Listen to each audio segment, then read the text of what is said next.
कानून व्यवस्था पे हम लोग लगातार सवाल खड़े करते रहे। ये हम ही लोगों के सवाल खड़े करने का परिणाम है कि सरकार की नींद खुलती है और सरकार नींद से जागती है। ये मंचलों को इस तरह की छूट मिली है, एंटी रोमियो स्क्वाड बड़े दावे हुए, बेटी बचाओ बेटी पढ़ाओ, और उसका सच ये है कि प्रदेश की राजधानी में ही मंचलों को खुली छूट मिली है। जिस तरह से वो वीडियो में दिखाई दे रहा है कि उस बेटी को अपमानित करने का प्रयास किया है, और ये अपमान सिर्फ लखनऊ में नहीं पूरे प्रदेश में हो रहा है। तो हम तो लगातार मांग कर करके थक गए, अब तो थक ही गए, क्योंकि मुख्यमंत्री सुनना ही नहीं चाहते। अगर मुख्यमंत्री ध्यान दें कानून व्यवस्था पर और इस तरह घटनाओं पर रोक लगे, तो जो वो वादे करते हैं कानून व्यवस्था, शायद वो जमीन पे दिखाई दे। अभी तक तो कहीं दिखाई नहीं दे रहे, और ऐसे लोगों पे कार्रवाई हो, ठोस कार्रवाई हो, जहां भी जिस तरह से, जैसे एक घटना मेरे संज्ञान में गाजियाबाद की, एक बेटी के साथ जो है उसको पहले प्यार में रखा गया और फिर उसकी हत्या कर दी गई। अभी मुझे यहाँ सुबह उसकी जानकारी मिली। मैं मुख्यमंत्री से मांग करूंगा ऐसे लोगों पे सख्त से सख्त कार्रवाई की जाए कि दोबारा किसी बेटी के साथ ऐसा ना हो। कुछ अधिकारियों के ऊपर भी कार्रवाई की गई है वहां पे।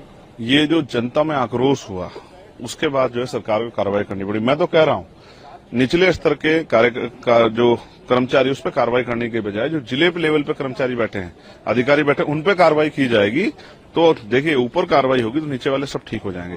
जब ऊपर वालों पे कार्रवाई नहीं होती और नीचे वालों पे कार्रवाई होती है, नीचे वाले तो वही काम करते हैं जो ऊपर के लोग कहते हैं।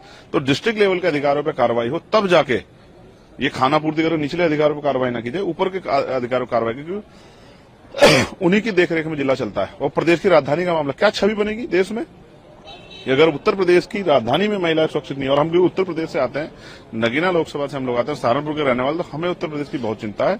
इसलिए मैं पुनः माननीय मुख्यमंत्री कहूंगा, पहली सरकारों में ऐसा होता था, अगर इस तरह कार्रवाई होती है और कोई किसी अधिकारी की लापरवाही तो उसको निलंबित किया जाता था, उसके खिलाफ मुकदमा दर्ज करके उसको जेल भेजा जाता, तब जाके अधिकारियों को समझ आता था कि उनको इस तरह से जो है ध्यान रखना है और वो नींद से जागे रहना है। तो अब तो मुख्यमंत्री की देखिए छाया में, छत्र छाया में सब चीजें उत्तर प्रदेश में हो रही है।